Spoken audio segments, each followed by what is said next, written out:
मौनी अमावस्या की कथा को लेकर जो कथा प्रचलित है उसके अनुसार प्राचीन काल में ब्राह्मण परिवार कांचीपुरम में रहता था। पति पत्नी दोनों ही धर्मात्मा थे और धर्मपूर्वक अपनी गृहस्थी चलाते थे। इनका नाम देव स्वामी था और इनकी पत्नी का नाम धनवती था। इनके साथ सात पुत्र और मात्र एक पुत्री थी जिसका नाम गुणवती था।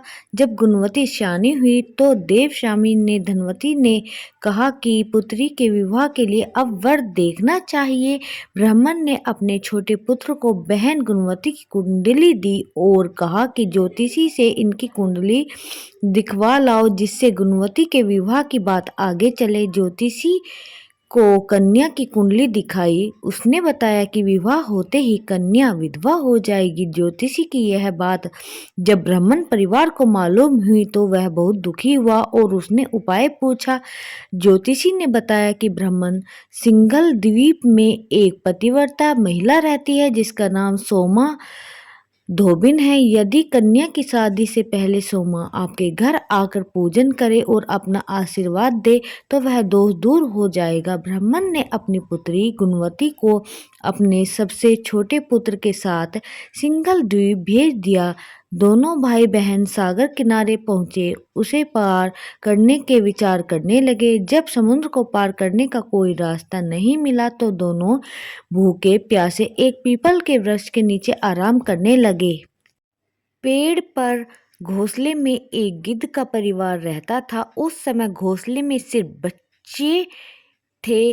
वे सुबह से भाई बहन की बातों और क्रियाकलापों को देख रहे थे।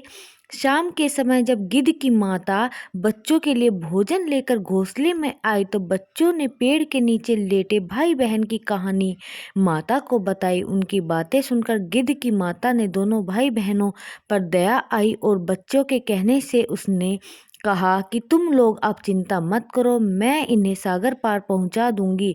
बच्चों ने माता की बात को सुनकर खुशी खुशी भोजन ग्रहण किया। गिद्ध की माता बच्चों को भोजन कराकर दोनों भाई बहनों के पास आई और बोली, मैंने आपकी समस्या को जान लिया है, आप चिंता मत कीजिए, आपकी समस्या का निदान मैं कर दूंगी। मैं आपको सोमा धोबन के पास पहुंचा दूंगी। गिद्ध की बातें सुनकर दोनों भाई बहन का मन आनंदित हो गया और उन्होंने वन में मौजूद कंद मूल खाकर रात काट ली।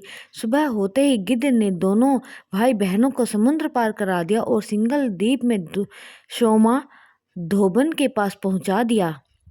गुणवती सोमा धोबन के घर के पास छुपकर रहने लगी। हर दिन सुबह होने से पहले गुणवती सोमा का घर लीप दिया करती। एक दिन सोमा ने अपनी बहुओं से पूछा कि प्रतिदिन सुबह में हमारा घर कौन लीपता है। बहुओं ने प्रशंसा के लोभ से कहा कि हमारे अलावा यह काम कौन करेगा। लेकिन सोमा को बहुओं की बातों पर भरोसा नहीं हुआ और वह यह जानने के लिए पूरी रात जागती रही कि कौन है जो हर दिन सूर्योदय से पहले हमारा घर लीप जाता है। सोमा ने देखा कि एक कन्या उसके आंगन में आई और आंगन लीपने लगी। सोमा गुणवती के पास आई और उसने पूछा कि तुम कौन हो और क्यों हर सुबह मेरे आंगन को लीप कर चली जाती हो। गुणवती ने तब अपना सारा हाल सोमा से कह डाला। गुणवती की बातें सुनकर सोमा ने कहा कि मैं तुम्हारे सुहाग के लिए तुम्हारे साथ चलूंगी।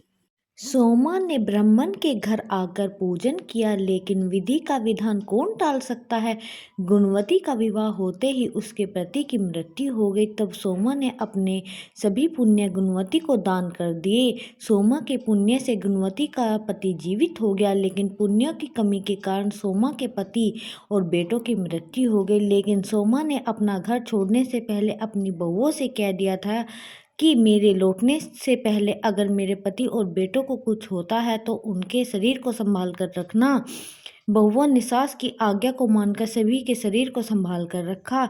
उधर सोमा ने संघल द्वीप लौटते हुए रास्ते में पीपल के वृक्ष की छाया में विष्णु जी की पूजा कर 108 बार पीपल की परिक्रमा की।